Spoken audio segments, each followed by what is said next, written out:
राम में भी शिव है, शिव में राम है, राम में कृष्ण है, कृष्ण में राम है, सब में शंकर है। नारायण में शिव है, शिव में नारायण है।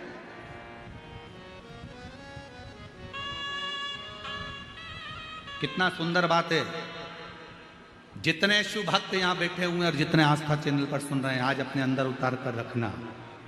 पति से निवेदन है, अपने बच्चों के सामने अपनी पत्नी की कभी बुराई मत करना। तेरी मम्मी में अक्ल नहीं, तेरी मम्मी में अक्ल नहीं, ढोर है, पढ़ी नहीं है। पत्नी से निवेदन है, अपने पति के लिए कभी मत कहना तुम्हारे पिताजी में तो अक्ल ही नहीं है, पूरी प्रॉपर्टी इसीलिए तो चली गई, इनने जिंदगी में करा ही क्या, सब तो बांट दिया, रखा ही क्या अपने पास। ना ना ना ना, ये निंदा आगे चलकर तुम दोनों की जिंदगी बर्बाद कर देगी। इसलिए तुम्हारी पत्नी भले, और पत्नियों से निवेदन है, पति तुम्हारा भले खेत में काम करे, कुछ भी करे, भले पढ़ा लिखा नहीं है, बच्चों को भी उसने नहीं संभाला, तुमने संभाला, बच्चों को बड़ा तुमने करा, पढ़ाया तुमने। तुम्हारे पति बेचारा दुकान करता रहा, काम करता रहा, नहीं ध्यान दिया। फिर भी अपने बच्चों से मत कहना कि तुम्हारा पिता ऐसा, उससे कहना ये सब कुछ आज तुम अगर अच्छी एजुकेशन कर रहे हो, पढ़ाई कर रहे हो, आगे बढ़ रहे हो, ये तुम्हारे बाप की देन है, तुम्हारे पिता की।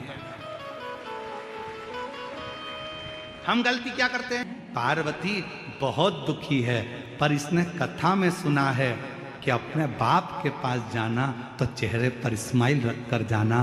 बाप को नहीं मालूम पड़ना चाहिए कि दुख क्या है।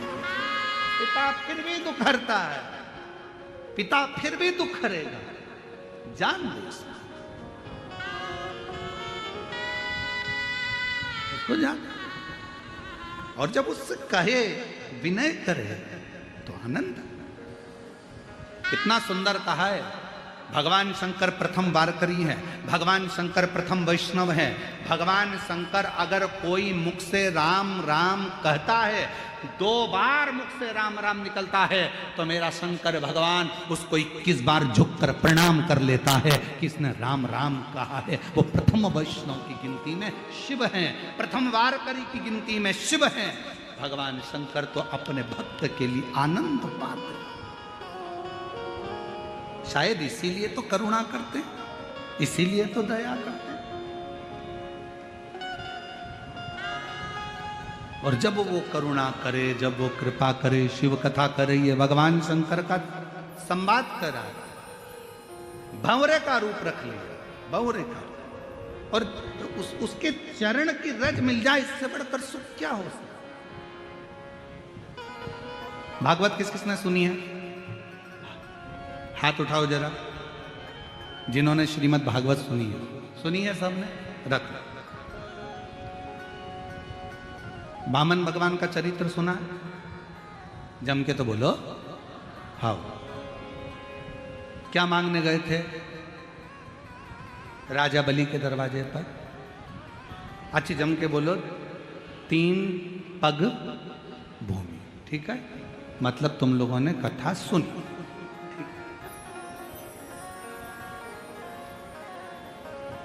राजन भिक्षाम देही, राजन भिक्षाम देही। राजा बलि आया, क्या चाहिए? 3 पग भूमि। राजा बलि को हंसी आ गई, 3 पग भूमि का तुम करोगे क्या? क्या करोगे 3 पग भूमि का? कई लोगों को बड़ी चिंता रहती है, हमने मंदिर में इतना प्रसाद चढ़ाया, पंडित जी क्या करेंगे? तुम्हें क्या करना, चढ़ाना तुम्हारा काम है, लेकर जाना पंडित जी का काम। बड़ी चिंता। राजा बलि ने पूछा 3 पग भूमि का तुम करोगे क्या? वामन भगवान ने कहा मर्जी मेरी, तुम तो 3 पग दे दे। 3 पग भूमि में ना गाय बांध सकते हो, 3 पग भूमि में ना सही से बैठ सकते हो, 3 पग भूमि में ना सही से सो सकते हो, ना रह सकते हो, तो 3 पग भूमि का तुम करोगे क्या? राजा बलि ने बार बार भगवान से कहा तो भगवान ने कहा बस मुझे तो 3 पग भूमि चाहिए। राजा बलि ने, शुक्राचार्य जी महाराज आए और वामन भगवान को देखा तो कह दिया कि 3 पग भूमि मत।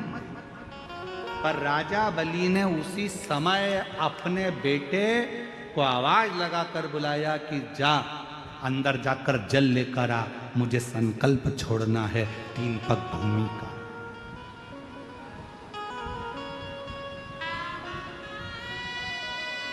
जा जल लेकर आ, मुझे संकल्प छोड़ना है 3 पग भूमि का। बेटा जाने लगा तो शुक्राचार्य जी ने कहा 1 पग भूमि भी मत दो। बेटा नहीं, वापिस आ गया, नहीं जाता। पिताजी ने कहा तू मेरी औलाद है, तू मेरा बेटा है, जा, मुझे संकल्प छोड़ना है 3 पग भूमि का, लेकर आ। बेटा नहीं गया, पानी नहीं लाया।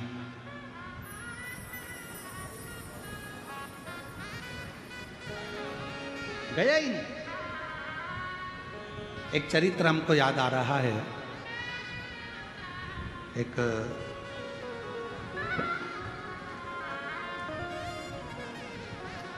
हैदराबाद का एक चरित्र है, बड़ा पुराना समय का है, जब हम लोग शमशेरगंज गौशाला में कथा करने के लिए बहुत पहले गए थे। उस समय की बात, एक परिवार के यहाँ मिलना हुआ और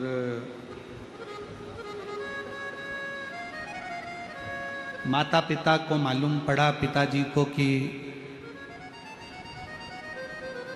हम बेटा अच्छे से रह रहा है, सब काम अच्छे से है, पर एक समय ऐसा आया कि बेटे की शादी हो गई। शादी होने के बाद बेटे ने विचार कर लिया कि अपने पिता को अपने घर में नहीं रखना है, इनको वृद्धाश्रम में छोड़ दो।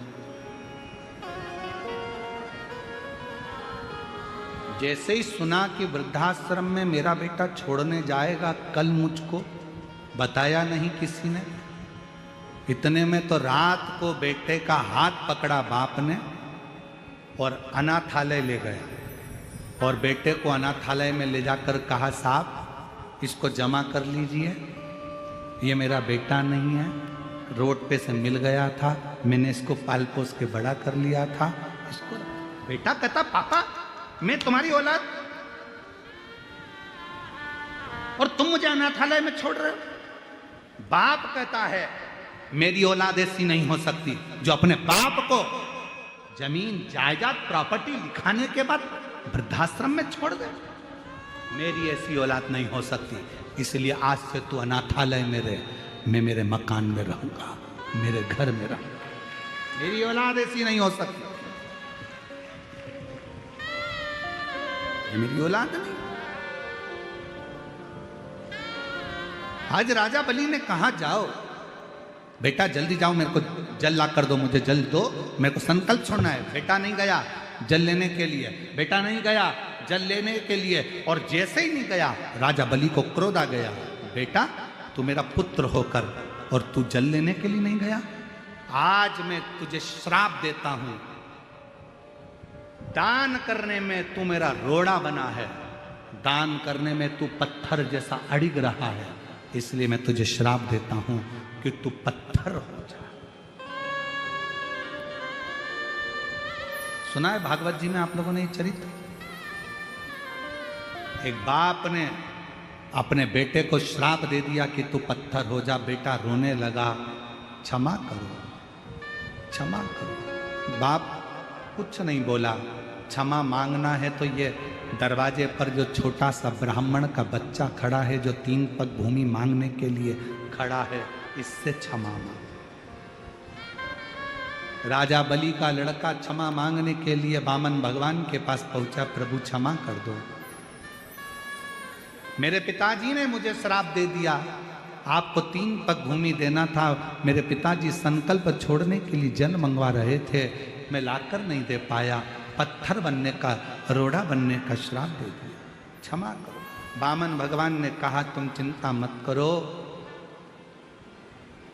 जब मेरे शंकर भगवान का एक अंश अवतार पृथ्वी पर त्रेता में होगा,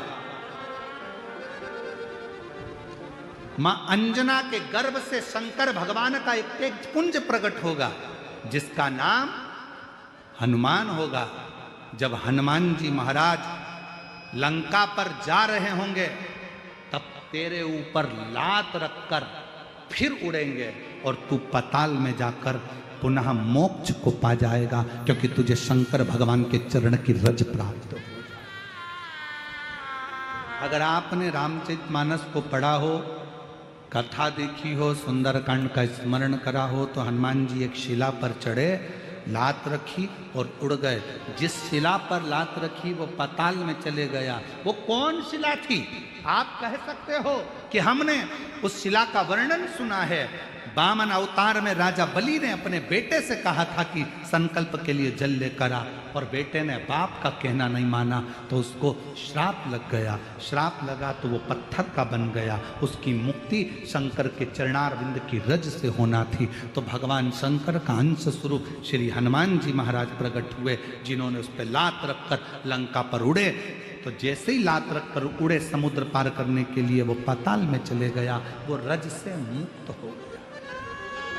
शिव के कोई सोने की सीढ़ी दे ना दे, कोई तुम्हें धन दे ना दे, कोई तुम्हें दौलत दे ना दे, कोई तुम्हें वैभव दे ना दे, कोई तुम्हें सत्ता दे ना दे, पर शंकर भगवान के चरणारविंद की रज, शिव के चरणों की पूंजी तुम्हारे जीवन में सुखता प्रदान कर,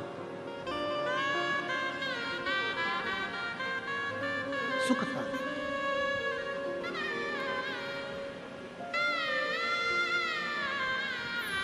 और शंभु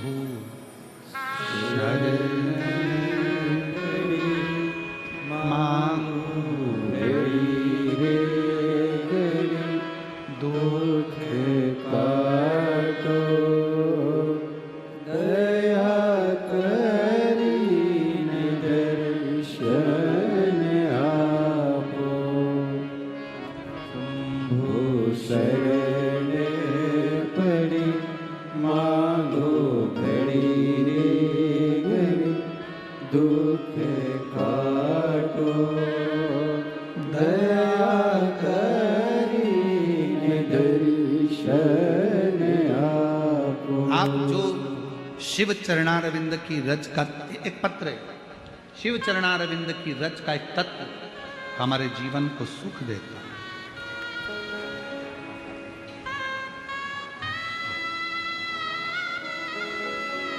मैं योगिता मारुति गाढ़े गांव चकलांबा गेवराई जिला बीड़, और मेरा बेटा भी चले गया। क्यों ना मेरे भोले बाबा से मैं विनय करूं और मेरा भोले बाबा मुझे एक बेटा दे दे। आप जरा विचार करिए, बेटी की शादी हो गई और घर में ये मन में भाव आ गया कथा सुनते सुनते कि एक बेटा दे दे। बाबा से विनय करती। पहली बार आपकी कथा सुनकर पशुपतिनाथ का व्रत किया और पशुपतिनाथ का व्रत करा और बाबा से बस विनय करी कि मुझे एक लड़का, बाबा मेरा बेटा 2012 में चले गया, बेटी की शादी हो गई, बेटियां चली जाएंगी और मेरे घर में औलाद नहीं, लड़का नहीं, कृपा करो। पूरे मोहल्ले के लोग हंसते थे, क्यों वो सियोर वाले बाबा के चक्कर में पड़ी है, क्यों मंदिर जाना चालू कर दिया। पर मुझे क्या मालूम था कि टीवी पर कथा सुनने का भी क्या इतना फल है। श्री शिवाय नमस्तुभ्यम को जपती, बाबा से प्रार्थना करती और बाबा की कृपा से मेरा गर्भ ठहर गया, गर्भ ठहर गया। बेटी ससुराल, मेरा गर्भ ठहरा। बाबा की ऐसी कृपा हुई कि मेरे बाबा ने मेरे घर में पुत्र रत्न की प्राप्ति कराई। गुरुदेव, बेटी का एक बेटा भी है और मेरा बालक बाद में हुआ। भांजा बड़ा है, मामा छोटा है। सारी दुनिया आश्चर्य करती है ये कैसे हो गया। मैंने भांजे का भी फोटो लगाया और मामा का भी लगाया, आप दोनों का फोटो जरूर देखना। चलो, अब उन्होंने एरो बनाया है, ठीक है, एरो को देखो, ये मामा, जो छोटा है, ठीक है। ये भांजा जो बड़ा है, ठीक है। ये भांजा, दोनों के फोटो लगाए आप, दोनों के फोटो देख लो, मामा भांजे। एक लाइन उन्होंने नीचे लिखी, गुरुदेव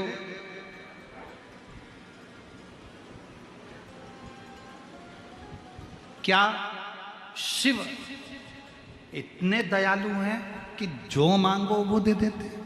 मेरी बहन, आपसे निवेदन करूंगा, दिल से अगर आपने उसको पुकारा है तो फिर निवेदन करूंगा कि झोली तो खाली कभी रख नहीं सकता।